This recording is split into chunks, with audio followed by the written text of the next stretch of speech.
Estrutura atômica.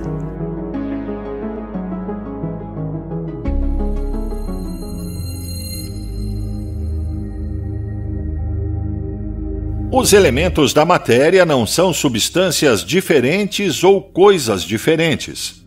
São diferentes condições de pressão de ondas de luz. As unidades de luz dos elementos são todas iguais, mas são condicionadas de forma diferente pelas pressões elétricas exercidas sobre elas durante a jornada espiral para dentro ou para fora, do zero ao zero. O mistério sem resposta de como os elementos se tornam tons de oitava matematicamente precisos, assim como os tons musicais ou tons de cor do espectro são matematicamente precisos em ordem de vibração, reside no princípio giroscópico do campo de ondas. Juntos, os 8 elementos de uma oitava formam 2 metades de um ciclo inteiro de tons que sobem de 0 para a posição 404 de amplitude e depois descem novamente para 0 para começar de novo.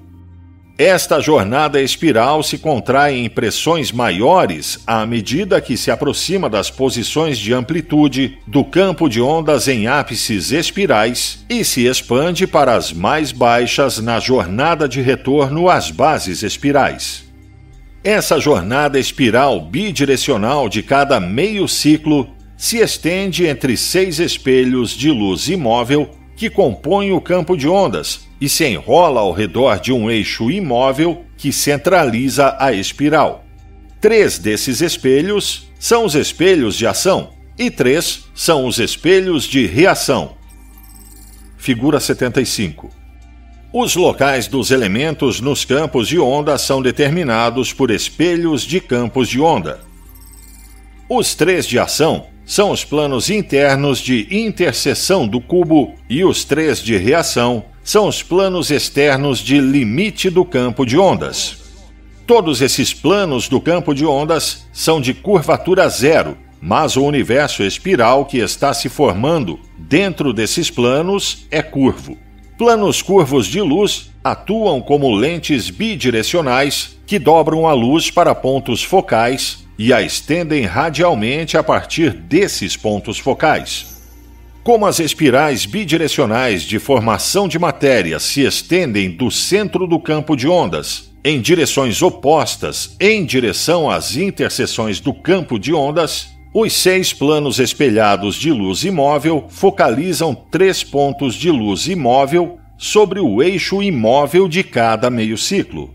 Centros são formados nestes pontos focais que se tornam o 1, 2, 3 elementos positivos e negativos da matéria girando giroscopicamente sobre as rodas de luz que atuam como equadores para aqueles tons nascentes.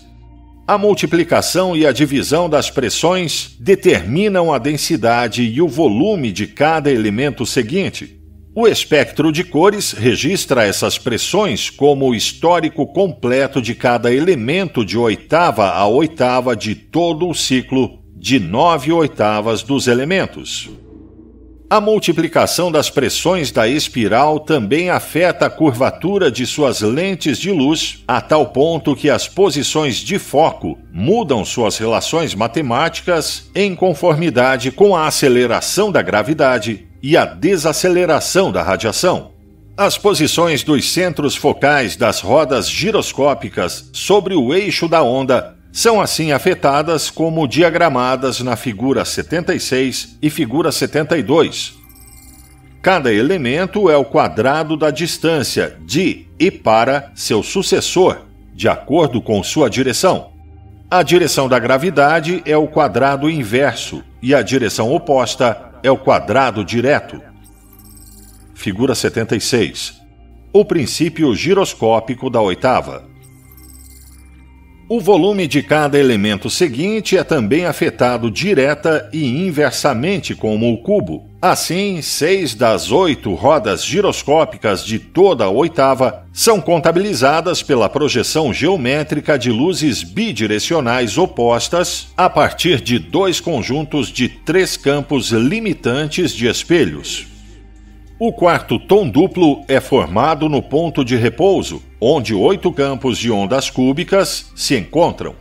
Este é o ponto de repouso conhecido como o centro de gravidade nas terras ou sóis, onde o movimento e a curvatura cessam. A esfera completa torna-se assim uma seção de 8 campos de ondas adjacentes e gira em torno daquele ponto de repouso sobre o eixo da onda, onde os 2 meios ciclos da onda se encontram. Por essa razão, a posição 404 é de balanceamento, em que o amarelo do laranja é a cor dominante de uma de suas 2 rodas giroscópicas e o amarelo do verde é a outra, centrada pelo branco. Nos 2 pontos sobre o eixo móvel da esfera giratória, onde o eixo penetra em sua superfície, estão os polos magnéticos de luz imóvel que controlam o balanceamento do giro de cada esfera. Um deles é o polo magnético norte, que controla o enrolamento da esfera em densidade pela força elétrica centrípeta, e o outro é o polo magnético sul, que controla seu desenrolamento centrífugo no espaço. Em uma esfera como nosso Sol quase maduro, esses polos magnéticos estão praticamente sobre o polo de rotação do Sol, mas sobre planetas oblatos, como nossa Terra, os polos magnéticos são removidos desse polo de rotação de acordo com a medida da oblação da Terra. Os elementos da matéria são sistemas estelares em miniatura. Todos os princípios e leis que se aplicam a um se aplicam ao outro. Este sistema solar é uma roda giroscópica na posição que o ferro ocupa na série elementar. Quando se desenvolve um pouco mais em espiral, corresponderá a um átomo de carbono. O Sol será então uma verdadeira esfera, e seus novos planetas também serão verdadeiras esferas. O princípio do giroscópio responde por essa lei da natureza que faz com que elementos semelhantes procurem uns aos outros. Todos os compostos em decomposição são ordenados, elemento por elemento, giroscopicamente.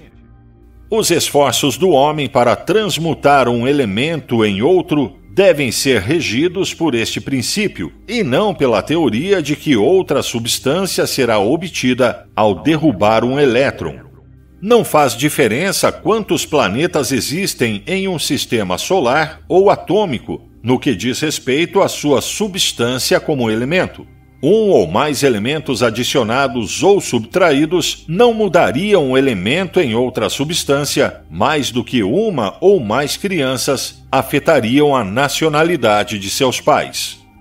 A transmutação será simplificada, observando-se que o plano de rotação, em relação à amplitude e à velocidade de rotação da roda giroscópica sobre seu eixo imóvel, mudarão sozinhos de volume, multiplicando-se ou dividindo-se a densidade.